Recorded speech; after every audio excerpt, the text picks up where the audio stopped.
যে ফোন দেবেন ভালো মনের মতো মানুষ, আমার একজন লাগবে 10 জন না। ফোন দিলে ভালো মনে করে কথা বলবেন, আর বলবেন না। এটাই কারণ একজনের শুধু শুধু ডিস্টার্ব, বয়স যেমনই হোক, প্রবাসী হলেও চলবে, বাংলাদেশি হলেও চলবে। যদি দায়িত্ব নিতে পারে, 2 বেলা খাওয়াইতে পারে, তাহলে তো কোনো সমস্যা নাই। সেটা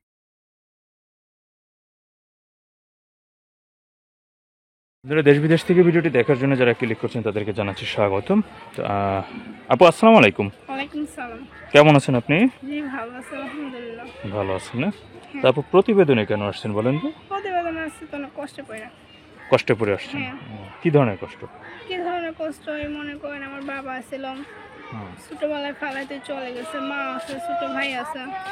প্রতিবেদন আসছে ভালো, যদি মনের মতো মানুষ পাই, বিয়ে সাথে করার ইচ্ছা আছে, অনেকেই দেখি প্রতিবেদন আসা, এই জন্য আসছে। আচ্ছা আচ্ছা, বুঝতে পারছি। অনেকে প্রতিবেদনে আসে, কেউ প্রতিবেদন আসে সাহায্য সহযোগিতার জন্য, কেউ আসে বিয়ের জন্য, পাত্র খুঁজে, ছেলে খুঁজে, সেই জন্য। হ্যাঁ, আপনি আসছেন কেন বলো? আমি আসছি ভালো একটা মনের মতো মানুষ পাওয়ার জন্য, বিয়ের সাথে বই করেছি। বিয়ের সাথে হ্যাঁ। ভালো একটা মনে মানুষ। আপনার বয়স কত? 18। 18 বছর। হ্যাঁ। পরিবারে কে কে আছে? পরিবারে আমার আম্মা, ছোট ভাই আর আমি, 3 জন। বাবা কি?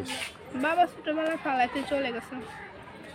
মানে ফালাই রেখে চলে গেছে, কারণ কি? কারণ এটা বলতে পারবো না, তখন ছোট ছিলাম। বড় হয়ে যেটুকু বুঝতে পারছি, ফালাইতে চলে গেছে। বাসা বাড়িতে কাজ করে খাই, কি করবো, আম্মা তো অসুস্থ। এর মধ্যে আর আসে নাই আপনার? না, বুঝতে পারছি। আব্বু থাকলে আর প্রতিবেদন আসলে হইতো না। না, তা ঠিক বুঝতে পারছি। ছোট একটা ভাই না? কতদিন হয় আপনার বাবা চলে গেছে? বাবা চলে গেছে অনেক বছর আগে, তখন আমার আসছিল মনে হয় 8-9 বছর।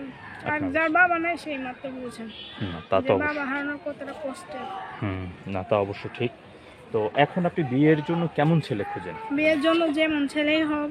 আর প্রতিবেদনে তো অনেক মানুষের ফোন দেয়, বাট অনেকে বাজে বুঝে কথা বলে, বাট বাজে কথা কেউ বলবেন না। যে ফোন দেবেন ভালো মনের মতো মানুষ, আমার একজন লাগবে 10 জন না।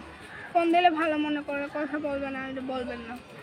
এটাই কারণ একজনের শুধু শুধু ডিস্টার্ব করে তো লাভ নেই, আর বাজে বাজে কথা বললাম, এই জন্য বললাম। কারণ সবার ঘরে মা বোন আছে। এটাই। তা অবশ্য ঠিক। কি ধরনের বাজে কথা বলে ওরা? বাজে কথা বিভিন্ন ধরনের বলে, এই জন্য ভাই মনে করুন সেটা ছাড়াই আবার আসছিল নতুন করে প্রতিবেদনে। মিথ্যা কথা বলে তো লাভ নাই।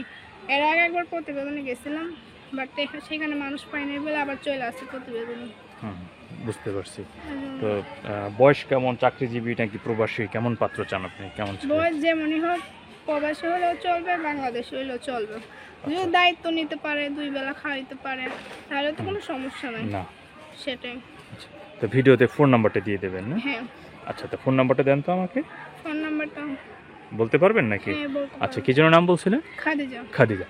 বন্ধুরা, কথা বলছিলাম খাদিজা আপার সাথে, শুনছিলেন তার বিষয়ে বিস্তারিত। তার যখন ছোট তখন তার বাবা তাকে ছেড়ে চলে গেছে।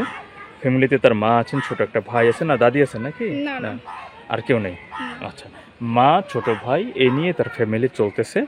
তো তার বয়স কিন্তু 18 বছর। অসাধারণ সুন্দর, সে দেখতে একেবারে ন্যাচারাল। জানেন, এখানে কিন্তু আমার কাছে যত পাত্রী পান তারা এতটাই অসহায় যে তাদের কাছে কিন্তু নামি দামি মেকআপ নেওয়ার মতো অবস্থা নেই, সুতরাং তারা ন্যাচারাল সুন্দর। হ্যাঁ, তো যাই হোক বন্ধুরা, আমি খাদিজা আপার ফোন নাম্বারটি বলে দিচ্ছি। আপনারা যদি খাদিজা আপাকে পছন্দ হয়, ভালো লেগে থাকে, এই নাম্বারে সরাসরি তার সাথে কথা বলতে পারেন। আবার ফোন নাম্বারটা বলেন তো। 0196 0196 06 70 330। আচ্ছা বন্ধুরা, এই ছিল খাদিজা আপার ফোন নাম্বার। আপনারা এই নাম্বারে তার সাথে সরাসরি কথা বলতে পারবেন। তো বন্ধুরা, ভালো থাকেন, সুস্থ থাকেন। আপনার জন্য দোয়া রইল। হ্যাঁ, ভালো থাকেন।